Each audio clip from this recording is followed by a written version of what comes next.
হয়েছে আর ওটা বাজেটটা পড়লে পরে তাতে আমাদের দেশের মেয়েদের ইজ্জত সম্মান ব্যয় বরাদ্দ কমিয়ে উচ্চশিক্ষার ক্ষেত্রে ইন্টারভিউ দিচ্ছে, অথচ আমার কেন্দ্রীয় সরকার মুখে বলছে যুবরা হচ্ছে দেশের শক্তি, সমৃদ্ধ দেশ, সমৃদ্ধ শক্তি, যুব শক্তি।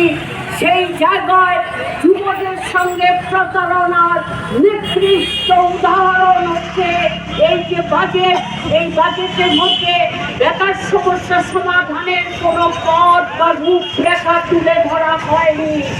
দ্বিতীয় প্রশ্ন হচ্ছে, গোটা দেশ জুড়ে প্রকল্প শ্রমিকরা বারবার আন্দোলন করে আসছেন তাদের কাজের গ্যারান্টি নিশ্চয়তা করা, তাদের পেনশন বেনিফিট দেওয়া, তাদের গ্র্যাচুইটির সুযোগ দেওয়া, তাদেরকে স্থায়ী কর্মী হিসাবে, সরকারি কর্মী হিসাবে স্বীকৃতি দেওয়া। আমরা লক্ষ্য করে আসছি বিভিন্ন রাজ্যে, বিজেপি শাসিত রাজ্যগুলোতে বিশেষ করে প্রকল্প শ্রমিকরা ব্যাপক হারে ছাঁটাই হয়ে যাচ্ছে। সুপ্রিম কোর্ট কিছুদিন আগে নির্দেশ দিয়েছিল কেন্দ্রীয় সরকারকে যে প্রকল্প কর্মীদেরকে তাদেরকে স্থায়ী কর্মী হিসাবে স্বীকৃতি দিতে হবে, তাদের পেনশন বেনিফিট, গ্র্যাচুইটি এবং তাদের সমস্ত সুযোগ সুবিধাগুলোকে আবার বিবেচনা করে কাজ নির্ধারিত করতে হবে।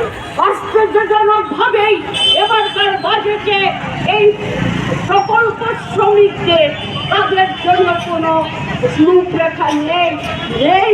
অঙ্গনাদি, আশা, মিড ডে মিল অথবা বিভিন্ন ধরনের যারা প্রকল্পে নিয়োজিত শ্রমিক তাদের কথা। তৃতীয়ত হচ্ছে দেশের কৃষক, যে কৃষকদের জন্য কেন্দ্রীয় সরকার বর্ষণ করছেন, চোখের জলে বুক ভাসান কৃষক নিধি যোজনা ঘোষণা করেছিলেন। এবারকার বাজেটে, গত বাজেটে ছিল সেটা 16.something, এবারকার বাজেটে সেই কৃষক নিধি প্রকল্পের টাকা কমিয়ে 10.something এনে দাঁড় করিয়েছে।